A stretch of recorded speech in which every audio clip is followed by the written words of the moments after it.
Hello guys, welcome back to my channel. Today we're going to learn Spring profiles. As per the Spring documentation, Spring profile provide a way to segregate parts of your application configuration and make it only available in certain environments. Any add component or add configuration can be marked with add profile to limit when it is loaded. So this is an example of a add profile annotation. This is how to use it. This is basically the proper syntax. Okay, later we will try it out.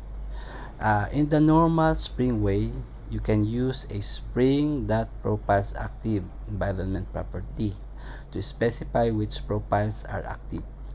You can specify the property in any of the usual ways. For example, you could include it in your application properties like this: spring.profiles.active equal to whatever the name of your profiles.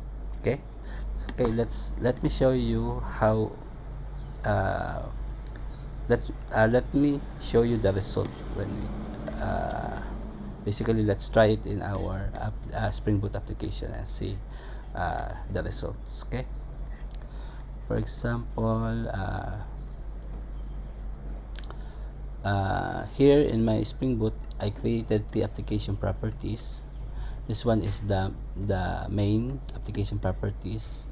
As you can see here, I have here a spring profiles.active, spring.profiles.active. Okay, then I put UAT.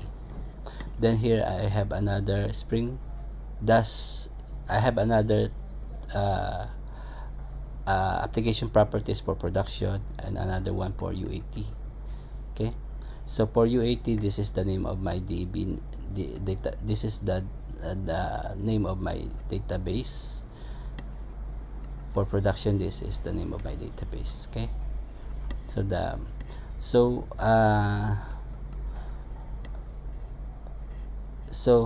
using the main application properties, we can tell to the Spring Boot which application properties we want to be activated.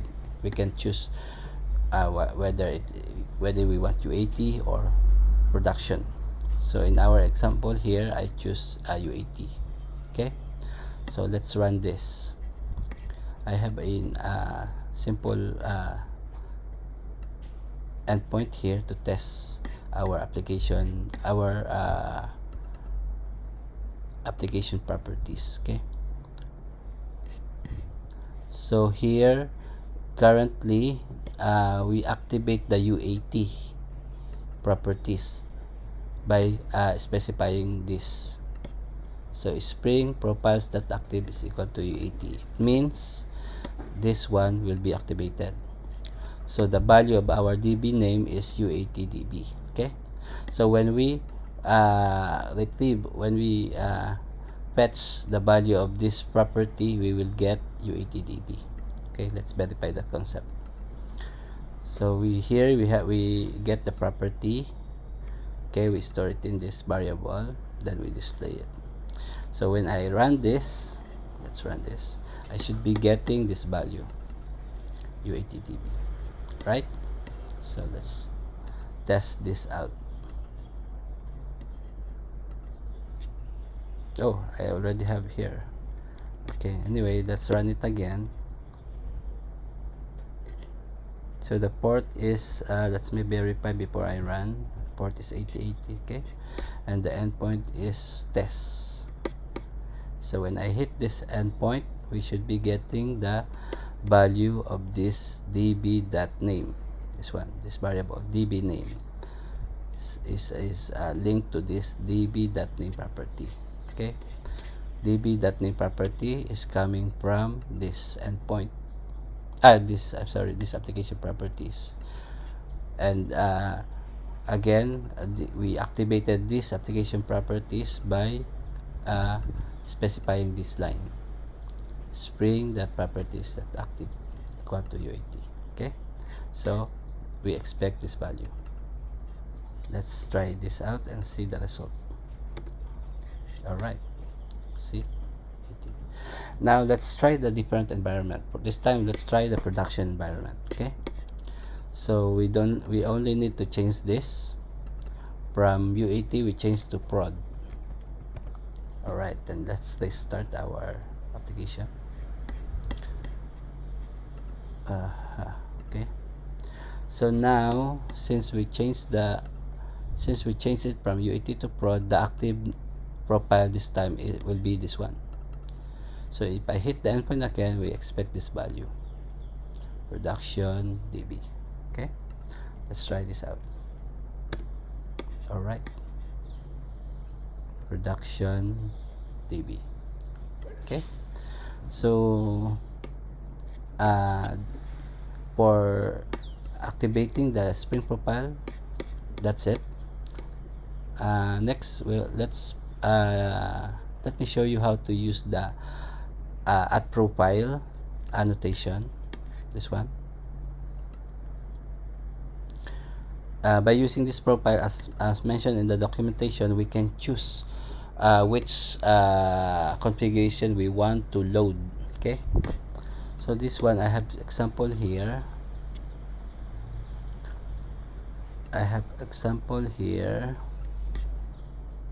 Of map. Okay,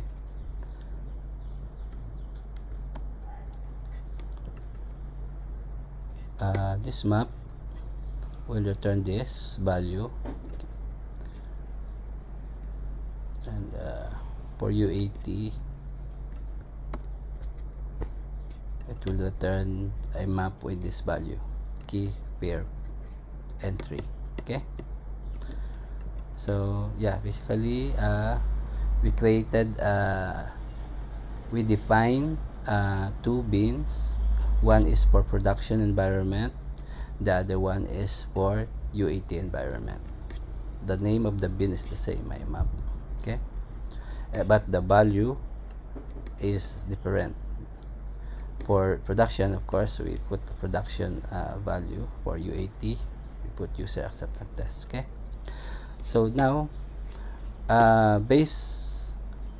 again we will use application properties to tell Spring Boot which profile we want to activate, whether this one or this one. So now our okay, we have, since I uncomment this bin, so we need to restart our application, right? But let me check first which one is active.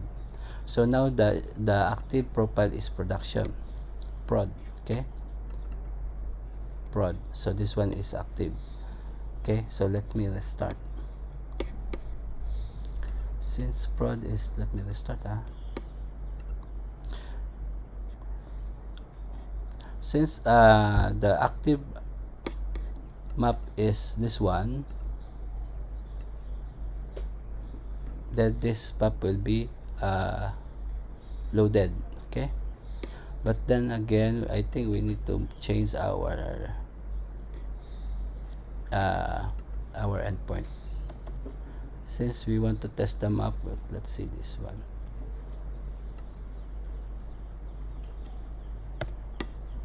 So map, this one.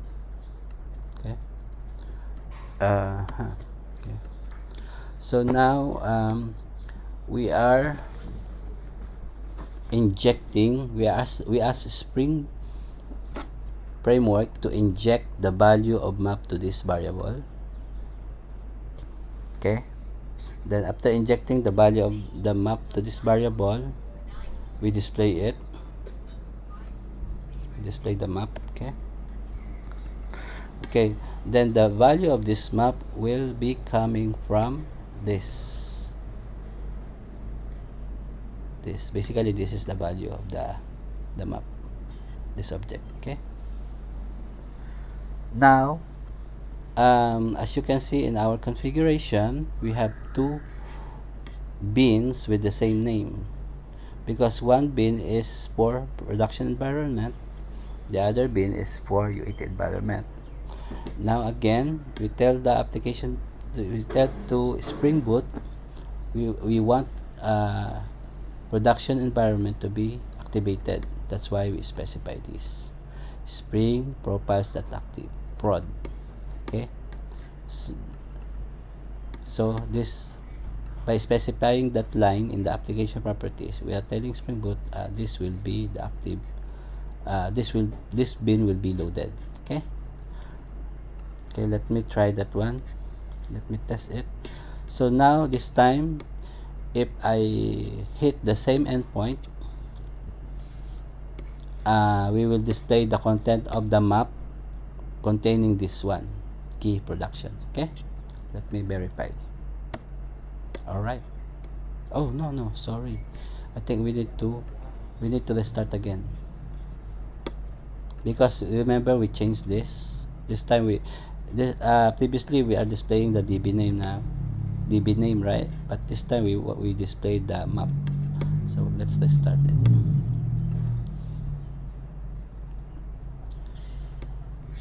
So this time, instead of getting the DB name, this time we're getting the content of the map, which is this one. This is the content of the map production, because our active profile is prod. Okay, verify. All right, key equal to production. Now let's switch from production to UAT. We go to application properties, we change production prod to UAT, then we restart. So this time, instead of getting this value, key pair value, we will be getting this, because again we activated the UAT profile. Okay, let me verify, test. All right, key equal to user acceptance test, this one.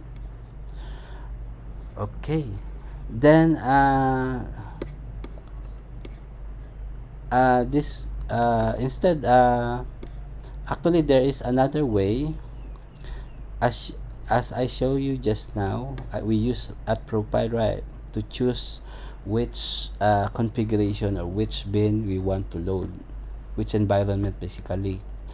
Now there's a way to do the same thing without using at profile annotation, and that one is called, instead of at profile annotation, we can use at conditional on property, this one.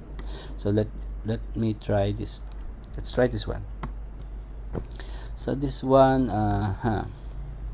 I created a list. Instead of map, is a list this time. Okay, so okay, so I created two bins with the same name. One bin is meant for production, the other bin is for UAT. Okay, so now I can, using our application properties, we can tell to Spring Boot which bin we want to load. Okay, so in this case, instead of using spring profiles, we can use this one. Instead of using spring profiles active, we can use this property. This one is anything. You can change basically this property. Unlike unlike this spring profiles active, Spring Boot is using this internally, so we cannot change this. But this one, my property active, we can change, because it's like a custom defined property. But of course, if whatever we specify here should match with our property here in our conditional on property.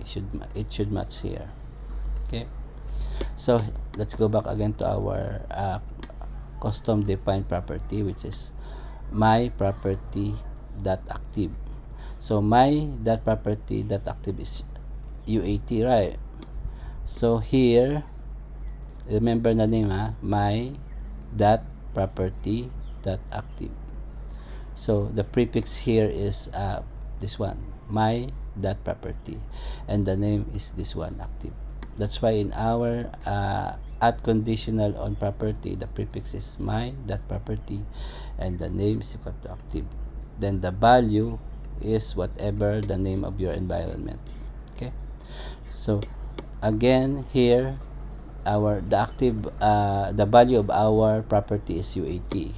Therefore, since the value is UAT, Spring Boot will load this one because the value we have in our application property is UAT. So it satisfies this condition. Prefix is my dot property, name is active, having value UAT. So since this condition is satisfied, therefore the Spring Boot will load this bin. So again, the name of our bin is my list. So in our main class, we can change, can use this one, my list. Okay, then we change, instead of map we change we return my list. Okay, yeah, I think should be okay. So again, let me wrap up what we did. So now instead of using at profile, we want to achieve the same output, the same result, but this time instead of using at profile, we will use different annotation. We will use this annotation called at conditional on property. Okay, this annotation. Then this annotation will tell the Spring Boot to load the bin based on this condition. Okay, this condition we define in our application properties. Again, in our application properties, we have this property, my property dot active, which is UAT. So now, since the value is UAT, in our configuration, this will be loaded instead of this. Okay, because of this value. Okay, so we expect if we print the content of our my list, the content should be list UAT. All right, so let's start our application and let's print the content of our list.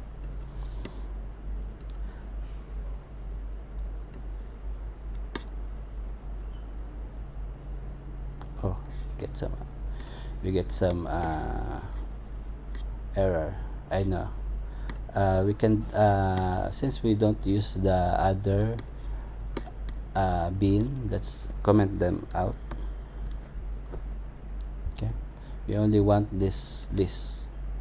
We can also comment this out so we don't get confused. All right, let's run again.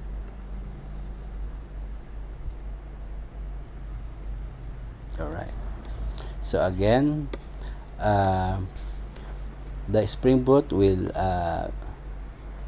inject the value of my list to this variable, and the value will be coming from this bin, these two bins. Okay, but then again, we have to tell to Spring Boot which bin we want to load. All right, that's why we have this configuration. I mean, we have this property with value UAT. So this time, since our property has a value of UAT, it means this bin will be loaded instead of this. All right, so then again, when we hit the endpoint, we expect the list contains these values. All right, so let me run. Okay, see, you can see U81, U82. All right. So let's now from UAT, let's change it to prod. So now we are seeing this value, right? So let's try to load this bin. So how to do that? We simply change the property from UAT to prod. Okay, so prod. So now we expect this value, but then again we have to restart, so the application property will be reloaded. Okay,